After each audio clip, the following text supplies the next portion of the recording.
If you want to get a fix on what's gone wrong with the American family and the American city, spend some time, as we did recently, in New York's family court and be a witness to the ways in which law and disorder works or doesn't. Stay long enough, you'll see it all. The battered child, the crack mother, the 10-year-old mugger, the burnt-out social worker, the nitpicking lawyer, all of them sloshing through the well-meaning swamp called the child welfare system. And you'll find presiding there Judith Sheindlin, Judge Judith Sheindlin. And if you find her a little bit shrill, a little bit testy, well, she'd be very pleased. Unless he's in a hospital, he's to be in school. Clear, sir? This is not a legal game, counselor. This witness may not have a terrific memory, but I've got a very good memory, sir. You have a lot more questions? Good. Well, what do you want me to give him, a testimonial dinner? Thank you very much. Step out. She is a 5'2" package of attitude with a capital A. And pity the young lawyer who dares to question the judge's judgment. Well, are you suggesting, Miss Gutierrez, that if I placed him on probation, he would never go visit his mother? No, are you Judge. suggesting that? No, so Judge. So let's be real. To those who confront her, she is the evil queen in a lace collar. If that's too hard for you, sir, I guarantee you I will put you someplace where you're going to be in bed at 9 o'clock and at school every day. That's where the rest of your friends are. And she deals with legal procedures with a scalpel. So your objection's noted. It's overruled. Have a seat. No, listen to me. This is not a tea party. You make an objection, I rule.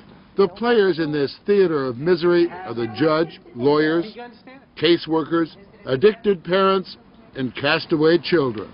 You make a fool of me again, sir, by not doing what you're supposed to do, and I guarantee you it'll be a very sorry day. We understand each other? Yes. The respondent is paroled to his father in conjunction with the dome. Unlike criminal court, there is no jury. Those present are supposed to work out a solution that is supposed to be in the best interest of the child. It is never easy. This baby was born drug addicted, and if you keep using drugs, the other baby is going to be born drug addicted. And I'm telling you right now, you're not going to take this baby home from the hospital because the commissioner's not going to let you. And when she feels the best interest of the child is to scare the living daylights out of him, she does not shy away. Now for you, Joey, I want you to stand up, because I have a few things to say to you. I am dismissing this case, sir, because the law says that I must. That doesn't mean you're innocent, sir. That doesn't mean that you weren't involved in both of these robberies that night. That just means that they weren't able to prove it.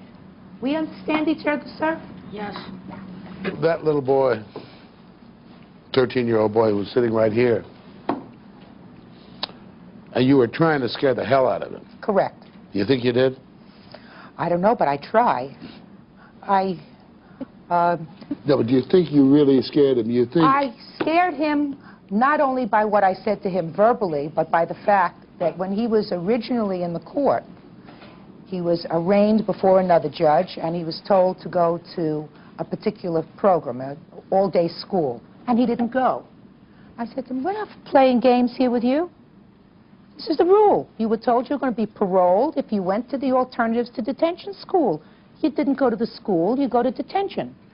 I mean, if we're going to make orders, we have to be prepared to enforce them. Otherwise, everybody laughs at us and thinks that we're full of baloney. Right? And baloney is what she hates. But lectures she likes a lot, likes to give them. And when a caseworker seems to be dragging his feet, there is the threat of nuclear response. Sir, you don't want me to have palpitations, do you? What? Very bad when I get palpitations. You have to see to it that this visitation takes place. It's very important that this child get to see his mother and his grandmother. And the longer he spends not seeing his family, the more difficult it's going to be. Is that a fair statement, sir? Yes. Well, then let's just do it. The goal is to get them to do the right thing. Nobody who comes into my courtroom who's done the right thing is afraid. They're afraid if they come in and they do the routine thing, which is just give me a lot of rhetoric and gobbledygook, either one of two things are going to happen. Either they're going to say, I want off this case, I'm never going back there before that monster again, or they'll say, the next time I come in, I better have done my job better. Do they ever mouth off at you? Rarely. Indeed. Robert Little, the commissioner of the Child Welfare Administration, had some choice words about the judge up until the cameras started turning. Then this. She's always been very cordial, and, you know, we get along well as far as I know. You get along well personally, but I don't think your agency gets along well with the judge. Well, she talks to me a great deal about things that need improvement, as do a number of judges, and we attempt to make the necessary adjustments. Why must a caseworker have 3 supervisors? We have an initial supervisor 1 that is essentially a backup to the unit supervisor. The unit supervisor has a manager, a case protective manager, who supervises a number of units. And very often, these 2 supervisors and this caseworker has another supervisor. It's 4 so far. Right. They are represented by a child welfare attorney who practices here in the court. 5. 5. Now, they get this 1 child.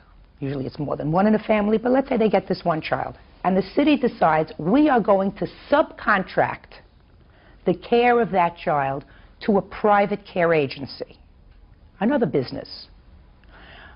There are many of them, but it's a private agency. That private agency has a caseworker, a supervisor. That supervisor has a supervisor, and minimally, that agency also has a lawyer that we all pay for. Now, we are paying for 9 people For 1 child. for that child.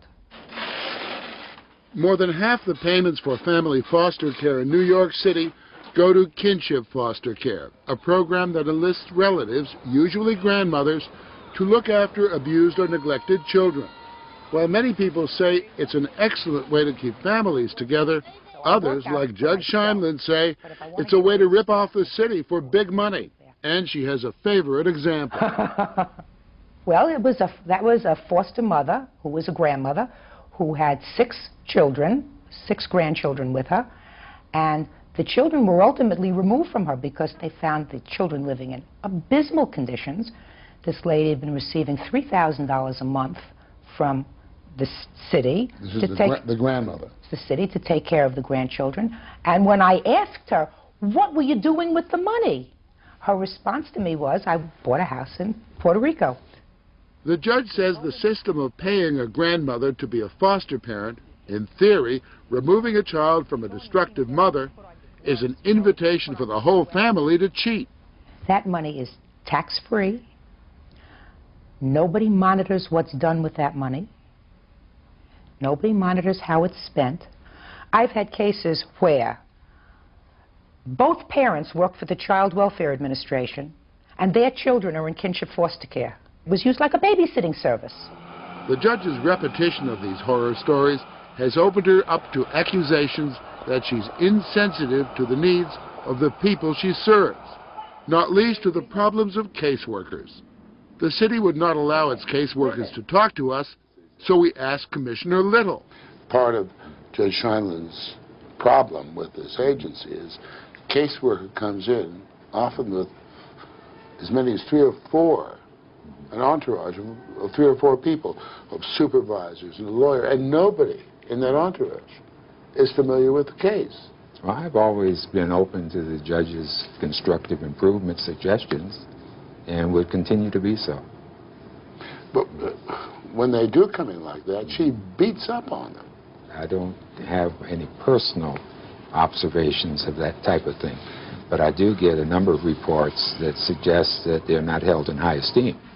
New York City lawyers might feel the same after a session in Judge Sheindlin's courtroom. Mr. Wilger, because I run my courtroom, right? I know you run your courtroom. That's correct, sir. The The tail doesn't wag the dog.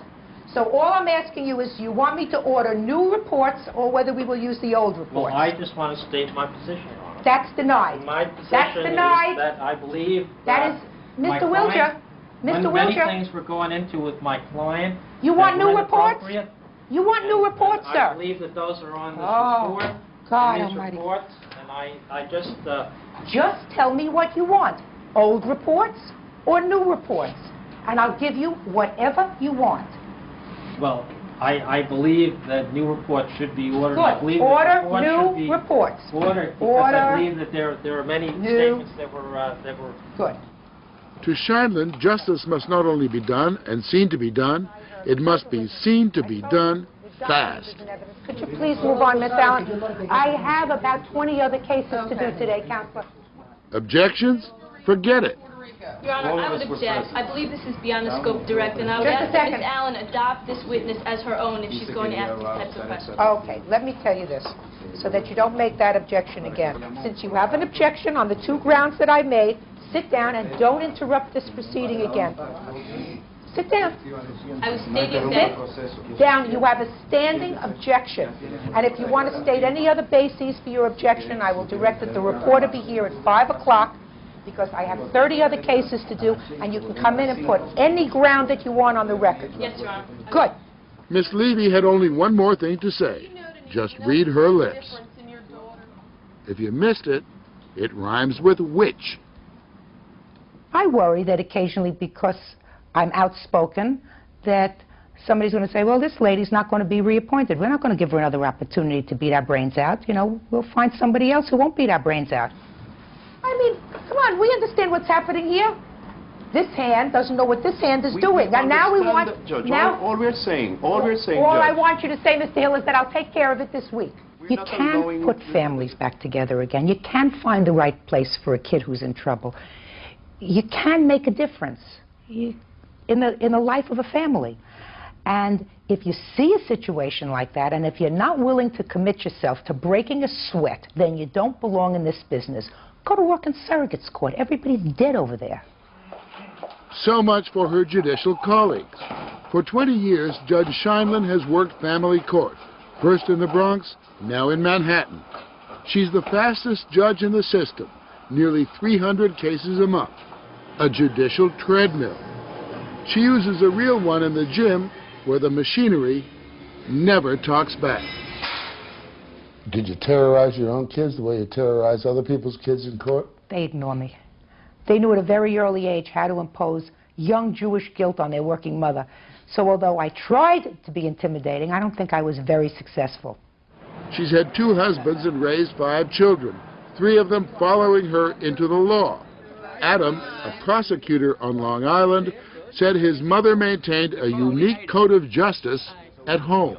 There's the Court of Appeals, there's even the Appellate Division. But there is no appeals here. It's Mom. That's it. Judy's law. It's Judy's law. That's exactly what it is. And festive family dinners are done in the traditional Manhattan way. They're ordered in.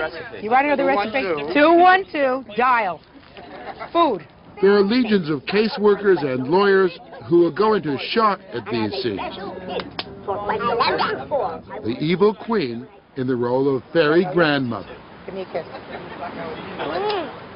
Given what you have to deal with every day, the degradation, the abuse, the pain, the suffering, God knows, what does it do to the judge? What keeps me going are those few cases, maybe 10 a year. Maybe 10 a year. And I do maybe 1,000 cases a year. Maybe 10 of them I can make a real positive difference. That keeps you going. I try to get the best out of people who come before me. I try to give them my best, try to make the best possible solution very often out of a very terrible situation. I know it's just a Band-Aid, but it's the best Band-Aid I can put on it. You think 10 years from now it's going to be better or worse here? Worse. A lot worse.